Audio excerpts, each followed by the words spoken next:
Hello friends, welcome to Rashneet medical education. इस video में हम डिस्कस करेंगे एंटी माइक्रोबियल रेजिस्टेंस को या फिर एंटीबायोटिक रेजिस्टेंस को। So let's start the video. So anti microbial resistance को AMR बोलते हैं या फिर antibiotic resistance. So anti microbial resistance एक ब्रॉड टर्म है and antibiotic resistance anti microbial resistance के सब रेजिस्टेंस हैं। नाउ सबसे पहले हम डिस्कस कर लेते हैं कि एंटी माइक्रोबियल्स क्या होते हैं। सो एंटी का मीनिंग होता है अगेंस्ट एंड माइक्रोबियल्स का मीनिंग होता है माइक्रो ऑर्गेनिजम्स। सो जो ड्रग्स माइक्रो ऑर्गेनिजम्स के अगेंस्ट वर्क करती हैं उनको कहते हैं anti microbials. Now anti microbials में क्या आते हैं? इंक्लूड एंटीबायोटिक्स आते हैं, इसमें एंटीवायरल आते हैं, anti fungals and anti parasitic drugs anti microbial के अंदर आते हैं। नाउ एंटीबायोटिक या फिर एंटीबैक्टीरियल क्या होते हैं? नेम से क्लियर है, जो कि बैक्टीरिया के अगेंस्ट वर्क करती हैं। जो ड्रग्स बैक्टीरिया को किल करती हैं या फिर बैक्टीरिया की ग्रोथ को रोकती हैं उनको कहते हैं एंटीबायोटिक। जैसे कि जो ड्रग्स बैक्टीरियल निमोनिया के लिए बनी है वो है एंटीबायोटिक। नाउ एंटीवायरल क्या होती हैं? एंटीवायरल वर्क अगेंस्ट वायरसेस, जैसे कि हर्पिस वायरस या फिर HIV वायरस के अगेंस्ट जो ड्रग्स बनी है that are antivirals. Now antiparasitic drugs होती है जो कि पैरासाइट के अगेंस्ट वर्क करती हैं, जैसे कि प्रोटोजोआ या फिर हेलमिंथस के अगेंस्ट वर्क करती हैं, वो पैरासिटिक होती हैं। जैसे कि drugs for malaria. So malaria एक पैरासाइट है तो उसके अगेंस्ट जो ड्रग्स वर्क कर रहे हैं एंटी मलेरियल, वो क्या है? एंटी पैरासिटिक ड्रग्स हैं। एंटी फंगल्स नेम से ही क्लियर है, जो कि फंजाई के अगेंस्ट वर्क करती हैं, जैसे कि drugs for east infection. East एक फंजाई है तो उसके अगेंस्ट जो उसको ट्रीट करने के लिए जो ड्रग्स हैं वो क्या है? Anti fungal. नाउ ये सभी होती हैं एंटी माइक्रोबियल ड्रग्स। और ये क्या होती हैं? Are medicines use to prevent and treat infections in humans, animals and plants. So ये सभी ड्रग्स ह्यूमन में, एनिमल में, प्लांट में इन्फेक्शन को प्रिवेंट या फिर ट्रीट करती हैं। नाउ एंटी माइक्रोबियल रेजिस्टेंस क्या होता है? तो रेजिस्टेंस मतलब एंटी माइक्रोबियल के अगेंस्ट बचाव। ये कैसे होता है? Occurs when bacteria, viruses, fungi and parasites change over time. So ये सभी microorganism, bacteria, viruses, fungi और पैरासाइट, ये क्या करते हैं? ओवर टाइम चेंज हो जाते हैं, ये अपने अंदर कुछ बदलाव लाते हैं, जिससे क्या होता है? And no longer respond to medicines. So ये जो एंटी माइक्रोबियल ड्रग्स हैं इसके अगेंस्ट ये रिस्पॉन्स नहीं करते। तो अगर एंटी माइक्रोबियल ड्रग क्या करती हैं? इन बैक्टीरिया, वायरसेस, फंजाई, पैरासाइट को किल करती हैं या फिर इनकी ग्रोथ को रोकती हैं। तो जब एंटी माइक्रोबियल रेजिस्टेंस डेवलप हो जाता है किसी माइक्रो ऑर्गेनिज्म में, तो वो micro organism anti microbial drug के अगेंस्ट रिस्पॉन्ड नहीं करता, मेकिंग इन्फेक्शन हार्डर, जिससे इन्फेक्शन क्या हो जाता है? हार्डर, डिफिकल्ट और इवन इम्पॉसिबल टू ट्रीट। तो अगर किसी माइक्रो ऑर्गेनिज्म ने रेजिस्टेंस डेवलप कर लिया है किसी पर्टिकुलर ड्रग के लिए, तो उस माइक्रो ऑर्गेनिज्म का इन्फेक्शन ट्रीट करना बहुत ही डिफिकल्ट हो जाता है और इवन इम्पॉसिबल हो जाता है।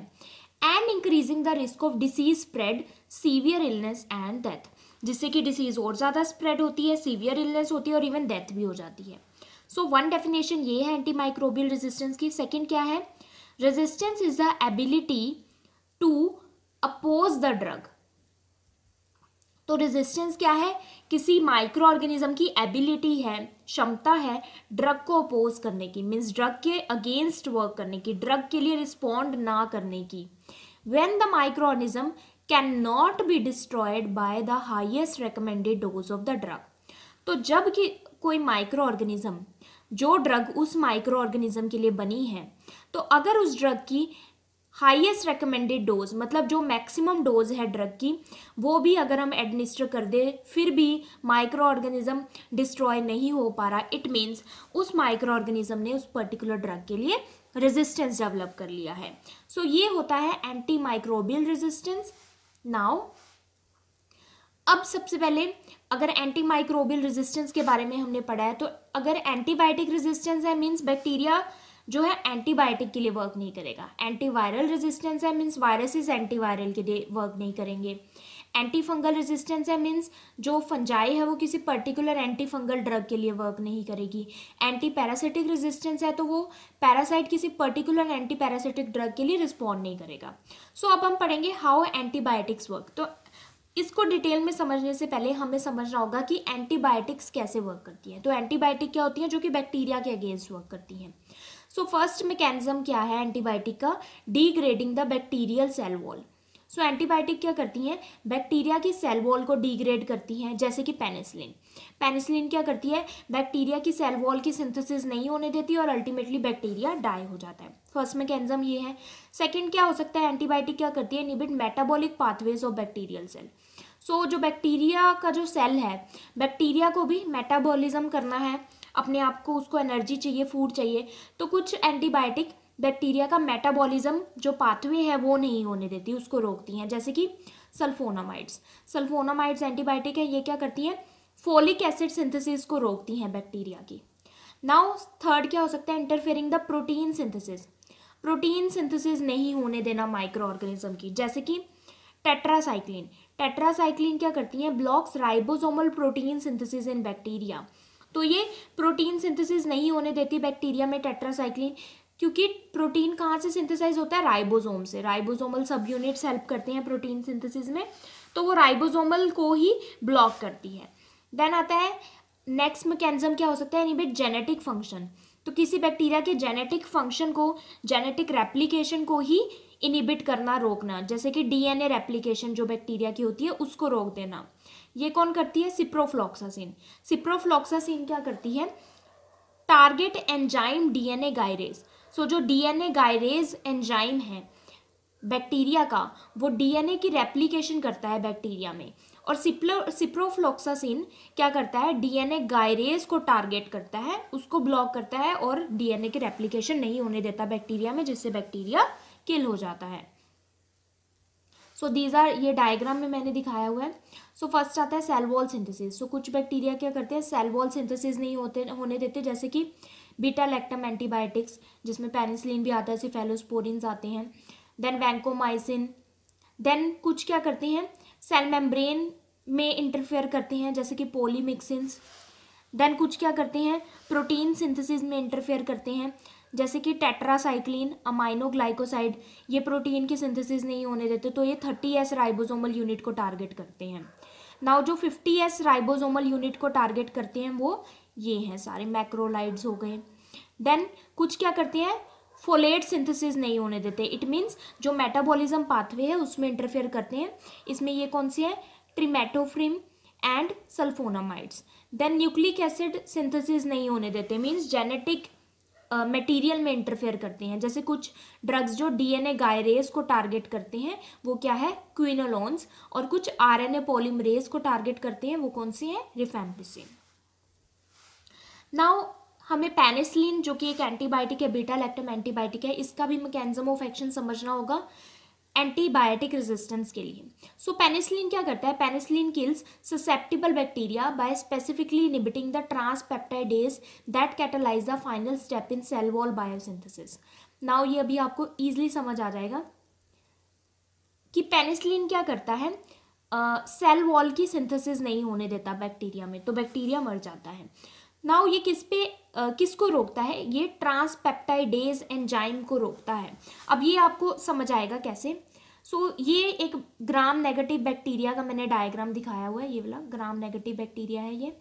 तो ग्राम नेगेटिव बैक्टीरिया में जो सबसे आउटर लेयर होती है ये वाली, ये क्या है? कैप्सूल है, आउटर मेम्ब्रेन। ये ग्राम नेगेटिव बैक्टीरिया में होता है, ग्राम पॉजिटिव में ये नहीं होता। ग्राम पॉजिटिव में next layer that is peptidoglycan की लेयर, ये क्या है? सेल वॉल है बैक्टीरिया की, जो कि पेप्टिडोग्लाइकन से बनी है। ग्राम पॉजिटिव बैक्टीरिया में ये लेयर थिक होती है as compare to gram negative bacteria. Then सबसे इनर मेम्ब्रेन ये क्या है? सेल मेम्ब्रेन है ग्राम नेगेटिव बैक्टीरिया की। नाउ जो आउटर मेम्ब्रेन है कैप्सूल, इसमें ये क्या है? पोरिन्स। पोरिन्स क्या होते हैं? ग्राम नेगेटिव बैक्टीरिया की आउटर कैप्सूल में ये पोरिन्स होते हैं। पोरिन्स मीन्स पोर्स, पोर्स मतलब ओपनिंग, जहाँ से पेनिसिलिन एंटर करती है। सो सपोज ये पेनिसिलिन है और ये पेनिसिलिन कहाँ से एंटर करेगी? यहाँ से इनसाइड एंटर करेगी। नाउ पेनिसिलिन एंटर होने के बाद ये जो सबसे इनर मेम्ब्रेन है, मीन सेल मेम्ब्रेन है बैक्टीरियल सेल की, तो इस सेल मेम्ब्रेन पर ये जो आप प्रोटीन्स देख रहे हैं, ये ग्रीन कलर के, ये प्रोटीन्स क्या है? पेनिसिलिन बाइंडिंग प्रोटीन्स, जिनको पीबीपी कहते हैं। सो पेनिसिलिन यहाँ आकर बाइंड हो जाती है। वंस पेनिसिलिन यहाँ पर बाइंड हो गई, इसको क्या कहते हैं? Penicillin binding protein. तो पेनिसिलिन बाइंडिंग प्रोटीन पर जब वो बाइंड हो जाएगी, तो पेनिसिलिन के लिए ये टारगेट प्रोटीन है जहाँ पर इसने बाइंड होना है। बाइंड होकर ये एक्टिवेट हो जाती है। नाउ एक्टिवेट होकर ये कहाँ जाती है? मिडल लेयर, जो कि क्या है? Cell wall. सेल वॉल जो कि पेप्टिडोग्लाइकेन से बनी है। टोटली जो ज़्यादातर पोर्शन है सेल वॉल बैक्टीरिया का, वो पेप्टिडोग्लाइकेन से बना है। और पेप्टिडोग्लाइकेन किससे बना है? अमाइनो शुगर से। और ये अमाइनो शुगर क्रॉस लिंक है, इस तरह से ये जो दिख रहे हैं। अमाइनो शुगर को आपस में जो लिंक करता है वो एंजाइम ये है, ट्रांसपेप्टाइडेज एंजाइम। तो पेनिसिलिन क्या करती है? उस ट्रांसपेप्टाइडेज एंजाइम की जगह पर बाइंड हो जाती है और ट्रांसपेप्टाइडेज के एक्शन को क्या कर देती है? ब्लॉक कर देती है, जिससे ट्रांसपेप्टाइडेज यहाँ पर बाइंड नहीं हो पाता और जो पेप्टिडोग्लाइकेन की चेन्स हैं वो टूट जाती हैं, जिससे पेप्टिडोग्लाइकेन स्ट्रक्चर नहीं बन पाता और अल्टीमेटली सेल वॉल नहीं बन पाती ग्राम नेगेटिव या फिर ग्राम पॉजिटिव बैक्टीरिया की, जिससे बैक्टीरिया डाई हो जाता है। तो पेनिसिलिन का मैकेनिज्म ऑफ एक्शन ये है। नाउ अब हम देखेंगे anti microbial resistance can develop due to. Now anti microbial resistance कैसे कैसे डेवलप होता है? तो माइक्रो ऑर्गेनिज्म क्या करता है? Learn to grow in presence of drugs. Micro organism ने ड्रग्स की प्रेजेंस में ग्रो करना सीख लिया है। अब कुछ माइक्रो ऑर्गेनिज्म ने रेजिस्टेंस डेवलप कर लिया है ड्रग्स के अगेंस्ट, एंटी माइक्रोबियल्स के अगेंस्ट। कैसे? By mutation. म्यूटेशन मतलब चेंज। उन्होंने अपने अंदर चेंज लाया है। कैसे चेंज लाया है? By chromosomal mutation. या तो उन्होंने अपने क्रोमोजोम्स के अंदर म्यूटेशन की है, या फिर एक्स्ट्रा क्रोमोजोमल म्यूटेशन, या फिर एक्स्ट्रा क्रोमोजोमल म्यूटेशन जैसे कि प्लाज्मिड्स के अंदर म्यूटेशन की है, या फिर बाय बायोकेमिकल मैकेनिज्म। तो अब हम बायोकेमिकल मैकेनिज्म फर्स्ट अंडरस्टैंड करेंगे। तो फर्स्ट क्या है? दे lost affinity for microbial agents. उन्होंने एफिनिटी लॉस करती है। अब ध्यान से सुने आप, एफिनिटी मतलब अट्रैक्शन। वो माइक्रोबियल एजेंट्स के लिए अट्रैक्ट नहीं होते। कैसे? And their penetration is affected. Penetration का मतलब है, जैसे कि जो हमने यहाँ पर पढ़ा था, यहाँ पर ये क्या है? पोरिन्स है। पोरिन्स मतलब जहाँ पर एंटीबायोटिक एंटर होती है। तो बैक्टीरियाज ने क्या किया है? इन पोरिन्स में मॉडिफिकेशन लाई है, इन पोरिन्स को चेंज किया है। या तो पोरिन्स को बंद कर दिया है, या फिर पोरिन्स के नंबर को डिक्रीज कर दिया है, जिससे जो पेनिसिलिन है वो अंदर एंटर ही नहीं हो पाएगी।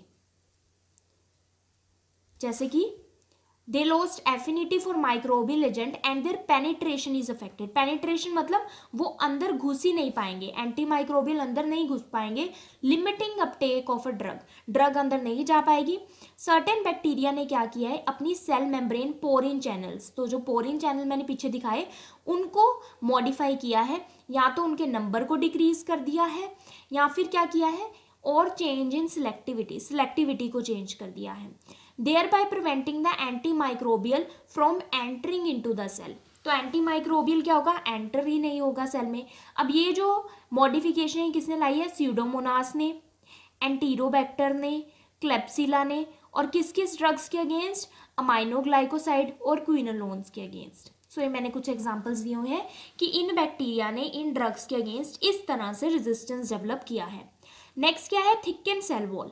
कुछ बैक्टीरिया ने क्या किया है? अपनी सेल वॉल को बहुत ज़्यादा थिक कर लिया है, जैसे कि स्टेफाइलोकोकस ओरियस ने अगेंस्ट वैंकोमाइसिन। स्टेफाइलोकोकस ओरियस ने अपनी सेल वॉल को थिक कर लिया है, जिससे कि वैंकोमाइसिन ड्रग अंदर पेनिट्रेट ही नहीं हो पाएगी। Next is prevent antibiotics from binding to target site. अब जैसे कि मैंने यहाँ पर दिखाया था कि टारगेट साइट क्या है एंटीबायोटिक की, तो टारगेट साइट है जहाँ पर एंटीबायोटिक बाइंड होगी। तो जो सेल मेम्ब्रेन है बैक्टीरिया की, यहाँ पर ये टारगेट साइट है ग्रीन कलर की। ये क्या है? Penicillin binding proteins. सो ये प्रोटीन्स पेनिसिलिन को बाइंड करते हैं यहाँ पर, पेनिसिलिन यहाँ पर आकर बाइंड होती है और एक्टिवेट हो जाती है। तो कुछ बैक्टीरिया ने, कुछ माइक्रो ऑर्गेनिज्म ने क्या किया है, अपने टारगेट साइट को मॉडिफाई किया है। यहाँ पर एंटी माइक्रोबियल को बाइंड ही नहीं होने देना। So alteration in structure of target sites, target site पर ऑल्ट्रेशन करना कैसे, जैसे कि penicillin binding proteins, penicillin binding protein भी एक टारगेट साइट है एंटी माइक्रोबियल के लिए, और decreasing the number of penicillin binding protein, या तो अपना स्ट्रक्चर डिफरेंट कर लिया उन्होंने, या फिर पेनिसिलिन बाइंडिंग प्रोटीन उनको डिक्रीज कर लिया नंबर में। ये बहुत इंपॉर्टेंट एग्जाम्पल है, जैसे कि methicillin resistant staphylococcus Orius, staphylococcus Orius ने एक रेजिस्टेंस डेवलप किया है मेथिसिलिन के अगेंस्ट। सो स्टेफाइलोकोकस ओरियस क्या करता है, पेनिसिलिनेज एंजाइम सिक्रीट करता है जो कि पेनिसिलिन को डिग्रेड करता है, डिस्ट्रॉय करता है। मेथिसिलिन क्या है, पेनिसिलिनेज रेजिस्टेंट एंटीबायोटिक है या फिर पेनिसिलिन है जो कि पेनिसिलिनेज के अगेंस्ट वर्क करती है। लेकिन स्टेफाइलोकोकस ओरियस ने मेथिसिलिन के अगेंस्ट भी रेजिस्टेंस कैसे डेवलप किया, मेथिसिलिन को बाइंड ही नहीं होने दिया। कहाँ पर बाइंड नहीं होने दिया, प्रोटीन पेनिसिलिन बाइंडिंग प्रोटीन के ऊपर बाइंड नहीं होने दिया, जिसके कारण स्टेफाइलोकोकस ओरियस ने मेथिसिलिन से रेजिस्टेंस डेवलप किया। इसको कहते हैं मर्सा, MRSA। और या फिर जैसे स्ट्रेप्टोकोकस निमोनिया ने भी कुछ डेवलप किया है रेजिस्टेंस इस टाइप का। Next is ribosomal point mutation. अब बैक्टीरियाज को, माइक्रो ऑर्गेनिज्म को प्रोटीन की सिंथेसिस करनी है, तो प्रोटीन की सिंथेसिस कर रहे थे, तो एंटीबायोटिक क्या करती थी, प्रोटीन की सिंथेसिस नहीं होने देती थी, जिससे बैक्टीरिया डाई हो जाता था या फिर उसकी ग्रोथ रुक जाती थी। तो कई बैक्टीरिया ने अपने राइबोसोम को ही म्यूटेट कर लिया, मीन्स राइबोसोम्स को, उनके स्ट्रक्चर को चेंज कर लिया। सो ये रेजिस्टेंस डेवलप किया है टेट्रासाइक्लिन के लिए, मैक्रोलाइड्स के लिए, क्लिंडामाइसिन के लिए, कुछ माइक्रो ऑर्गेनिज्म ने, कुछ ग्राम पॉजिटिव कुछ ग्राम नेगेटिव माइक्रो ऑर्गेनिज्म ने। देन आता है alter DNA gyrase. DNA gyrase एक एंजाइम है जो कि बैक्टीरिया की डीएनए रेप्लिकेशन में हेल्प करता है। तो कुछ बैक्टीरिया ने डीएनए गायरेज में ही चेंज कर लिया है, क्योंकि फ्लोरोक्विनोलोन्स ये क्या करती थी, डीएनए गायरेज को टारगेट करती थी और डीएनए के रेप्लिकेशन नहीं होते थे बैक्टीरिया में, तो बैक्टीरिया ने अपने डीएनए गायरेज को ही चेंज कर लिया अगेंस्ट फ्लोरोक्विनोलोन्स। देन आता है mutation in DNA dependent RNA polymerase. अब कुछ ड्रग्स क्या करती थी, आरएनए पॉलीमरेज को टारगेट करती थी, तो इसलिए बैक्टीरिया ने इसमें ही चेंज कर दिया, जैसे कि माइकोबैक्टीरियम ट्यूबरकुलोसिस ने किया है अगेंस्ट रिफेम्पिसिन। रिफेम्पिसिन एक एंटी ट्यूबरकुलर ड्रग है। देन आता है micro organism develop their own enzymes. Now this is also very important. कुछ माइक्रो ऑर्गेनिज्म ने क्या किया है, एंजाइम्स बनाए हैं। अब ये एंजाइम क्या करते हैं, ड्रग्स को डिस्ट्रॉय कर देते हैं, जैसे कि पेनिसिलिनेज एंजाइम। अगर आपने मेरी प्रीवियस वीडियोस देखी है तो उसमें पेनिसिलिनेज और बीटा लैक्टमेज एंजाइम के बारे में मैंने बताया है। सो ये एंजाइम्स पेनिसिलिन्स या फिर बीटा लैक्टम एंटीबायोटिक्स के अगेंस्ट कुछ बैक्टीरिया सिक्रीट करते हैं, जिससे कि वो ड्रग डिस्ट्रॉय हो जाती है, जैसे कि स्टेफाइलोकोकस ओरियस सिक्रीट कर रहा है। इनएक्टिवेशन ऑफ क्लोरेमफेनिकोल, तो क्लोरेमफेनिकोल को इनएक्टिवेट करने के लिए क्लोरेमफेनिकोल एसिटाइल ट्रांसफेरेज ये एंजाइम कुछ बैक्टीरिया ने सिक्रीट किया है। एमाइनोग्लाइकोसाइड को इनएक्टिवेट करने के लिए एसिटाइल फोस्फो एंड एडिनिलिल ट्रांसफेरेसिस एंजाइम कुछ बैक्टीरिया ने सिक्रीट किए हैं। सो ये क्या हो गया, एंजाइम सिक्रीट करके ड्रग्स के अगेंस्ट रेजिस्टेंस पाना। देन आता है active efflux of a drug. कुछ बैक्टीरिया ने क्या किया है, अपने अंदर इफ्लक्स पंप्स लगाए हैं। इफ्लक्स मतलब किसी चीज़ को बाहर निकालना, तो बैक्टीरिया अपने अंदर से बाहर निकाल देता है किसको, टॉक्सिक सब्सटेंसेस को, जैसे कि drugs. So functions primarily to get rid of bacterial cell from toxic substances via innate influx pump. कुछ बैक्टीरिया में इनेट मतलब उन्होंने एक्वायर नहीं किया, उन्होंने शुरू से ही उनके अंदर इफ्लक्स पंप है, जैसे कि ई कोलाई हो गया एंड स्यूडोमोनास एरिजिनोसा ने। देन आता है they develop alternate paths for metabolism. अब क्योंकि कुछ ड्रग्स मेटाबॉलिज्म को टारगेट करती थी, जैसे हमने पढ़ा था फोलिक एसिड सिंथेसिस को टारगेट कर रही थी, तो इन्होंने अल्टरनेट पाथ, अलग अलग पाथ निकाल लिए, कुछ दूसरे रास्ते निकाल लिए अपने मेटाबॉलिज्म के लिए। नाउ प्लाज्मिड्स क्या होते हैं, extra chromosomal genetic material. Bacterias के अंदर, माइक्रो ऑर्गेनिज्म के अंदर प्लाज्मिड्स प्रेजेंट होते हैं जो कि सेल्फ रेप्लिकेट होते हैं, और इन पर क्या होते हैं, कैन रेप्लिकेट इंडिपेंडेंटली, ये इंडिपेंडेंटली रेप्लिकेट होते हैं एंड इन पर रेजिस्टेंट जीन्स प्रेजेंट होते हैं जिनको आर जीन्स कहते हैं. सो आर जीन्स या फिर रेजिस्टेंट जीन्स क्या करते हैं, माइक्रो ऑर्गेनिज्म के अगेंस्ट रेजिस्टेंस डेवलप करते हैं. तो मोस्टली जो बैक्टीरियाज हैं, माइक्रो ऑर्गेनिज्म है, वो थ्रू प्लाज्मिड्स के थ्रू म्यूटेशन डेवलप करते हैं. सो यहाँ पर मैंने डायग्राम शो किया है तो किस तरह से बैक्टीरिया रेजिस्टेंस डेवलप कर रहा है. जैसे कि डिक्रीज अपटेक, तो ये क्या है, ड्रग को एंटर ही नहीं होने दे रहा, या तो अपनी सेल वॉल को थिक कर रहा है या फिर पोरिन्स को कम कर रहा है या फिर पोरिन्स के स्ट्रक्चर को ऑल्टर कर रहा है, म्यूटेशन कर रहा है. नेक्स्ट हमारा आता है इफ्लक्स पंप. सो कुछ बैक्टीरिया में इफ्लक्स पंप है जो कि पेनिसिलिन या फिर कुछ और ड्रग्स को बाहर निकालते हैं, टॉक्सिन्स को बाहर निकाल देते हैं. देन आता है इनएक्टिवेटिंग एंजाइम्स. कुछ बैक्टीरिया ने क्या किया है, एंजाइम्स डेवलप किए हैं और ये एंजाइम्स क्या करते हैं, मेडिसिन्स को, ड्रग्स को या फिर एंटी माइक्रोबियल को इनएक्टिवेट कर देते हैं. देन आता है हमारा टारगेट ऑल्ट्रेशन. टारगेट ऑल्ट्रेशन मतलब कि जो हमने पढ़े थे पेनिसिलिन बाइंडिंग प्रोटीन, जहाँ पर ड्रग जो है आके टारगेट करती है, बाइंड करती है. तो टारगेट ऑल्ट्रेशन मतलब जो अपनी बाइंडिंग साइट है बैक्टीरिया ने या माइक्रो ऑर्गेनिज्म ने उसको ही ऑल्टर कर दिया और मेडिसिन वहाँ पर जाकर बाइंड नहीं हो पाती. देन डीएनए को ऑल्टर किया है, जो डीएनए गायरेज है उसको ऑल्टर किया है, एमआरएनए को ऑल्टर किया है, या फिर जो प्लाज्मिड्स हैं, जो सेल्फ रेप्लिकेटिंग बॉडीज़ हैं, वहाँ पर रेजिस्टेंट जीन्स प्रेजेंट होती हैं, उन्होंने अपने आप को रेजिस्टेंस डेवलप किया है माइक्रो ऑर्गेनिज्म के अगेंस्ट. नेक्स्ट आता है causes of anti microbial resistance. Now क्या क्या कॉजेज हैं, फर्स्ट आता है हमारा ह्यूज पॉपुलेशन. सो क्योंकि पॉपुलेशन इतनी ह्यूज है, ओवर क्राउडिंग है, पॉवर्टी है, गरीबी है, सो क्या होता है कि हर एक स्पेसिफिक पेशेंट पर डॉक्टर इतने अच्छे से ध्यान नहीं दे पाता कि हर किसी के एक पर्टिकुलर प्रॉब्लम उसके अगेंस्ट मेडिसिन दे सके. सो ह्यूज पॉपुलेशन से एक तो डिसीज़ भी ज़्यादा स्प्रेड होती है, माइक्रो ऑर्गेनिजम्स और ज़्यादा स्ट्रॉन्ग होते हैं. देन आता है इंक्रीज ट्रैवलिंग से भी डिसीज स्प्रेड के चांसेस बढ़ जाते हैं. देन पुअर सैनिटेशन हाइजीनिक नहीं है, इसलिए बैक्टीरियाज और स्ट्रॉन्ग हो जाते हैं, रेजिस्टेंस डेवलप करते हैं. Then ineffective infection control programme, क्योंकि इन्फेक्शन कंट्रोल प्रोग्राम इनइफेक्टिव है, अगर मेडिसिन दी जा रही है, एंटी माइक्रोबियल दी जा रही है, तो उसको सीरियसली नहीं ले रहे पेशेंट्स, या फिर उनके डोज को सही नहीं ले रहे, अपना जो रेजिमी है वो कंप्लीट नहीं करते. Then quality of drugs. ना कुछ ड्रग्स क्या होते हैं, चीप क्वालिटी के होते हैं, जिससे माइक्रो ऑर्गेनिज्म ओवरकम कर लेता है और उससे उसको रिस्पॉन्ड नहीं करता, अच्छे से किल नहीं होता और वो रेजिस्टेंस डेवलप कर लेता है.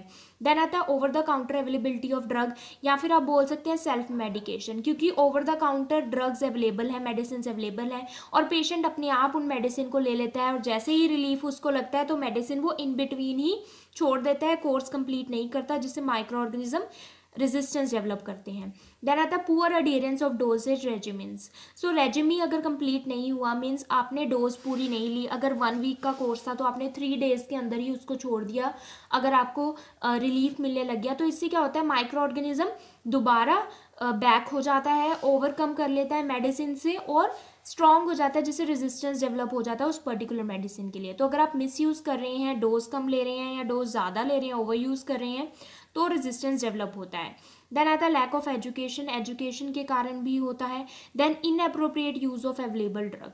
अगर अवेलेबल ड्रग्स हैं तो डॉक्टर उनका इनअप्रोप्रिएट यूज़ कर रहा है, जैसे कि कॉम्बिनेशन ड्रग दे दिए, incorrect dose they the. Use of combination drug होते हैं, मीन्स 2 या 2 से ज़्यादा ड्रग्स को एंटी माइक्रोबियल को कंबाइन करके, एंटीबायोटिक को कंबाइन करके दिया जाता है, जिससे क्या होता है कि समटाइम्स रेजिस्टेंस डेवलप हो जाता है कॉम्बिनेशन. सो कॉम्बिनेशन ड्रग तभी देने चाहिए अगर नेसेसरी हैं तो. Lack of training and knowledge, क्योंकि डॉक्टर्स को स्पेशली डेवलपिंग कंट्रीज़ में ट्रेनिंग नहीं है, नॉलेज नहीं है, तो इसलिए रेजिस्टेंस डेवलप हो सकता है अगर वो एंटीबायोटिक प्रॉपर्ली प्रिस्क्राइब नहीं कर रहे. देन आता है हम कैसे प्रिवेंट कर सकते हैं एंटी माइक्रोबियल रेजिस्टेंस को. फर्स्ट आता है don't use antibiotic for viruses like colds and flu. So India में स्पेशली क्या होता है, वायरसेस जैसे कि कोल्ड और फ्लू के अगेंस्ट भी एंटीबायोटिक दी जाती हैं, या फिर पेशेंट ही फोर्स करता है कि हमें एंटीबायोटिक दें, तो वो नहीं देनी है. Then don't pressure your doctor to give an antibiotic. Then आता है antimicrobial agent should be selected properly with appropriate route, time, dose and condition of patient. So ये फिजिशियन पर डिपेंड करता है कि पर्टिकुलर पेशेंट के लिए particular drug और एंटीबायोटिक प्रिस्क्राइब की जाए, प्रॉपर रूट, टाइम कितने के लिए देना है ये इंपॉर्टेंट है, ड्यूरेशन क्या होनी चाहिए, डोज कितनी होनी चाहिए और कंडीशन क्या है पेशेंट की। Then should be given strictly for prescribe days, जितने डेज के लिए बोला गया है उतने डेज के लिए ही देनी है। जैसे कि एंटी ट्यूबरकुलर ड्रग्स का एक पर्टिकुलर रेजिमे होता है, अगर एंटी ट्यूबरकुलर ड्रग बीच में ही छोड़ देते हैं तो कोर्स दोबारा से स्टार्ट करना पड़ता है, या फिर रेजिस्टेंस डेवलप हो जाता है रिफैम्पिसिन के लिए। देन आता है antibiotic should be combined only when needed, antibiotic को तभी कॉम्बिनेशन में देना है जब ज़रूरत हो। So if you understood this video, please like, subscribe and share my channel and do support women empowerment. Thank you for watching.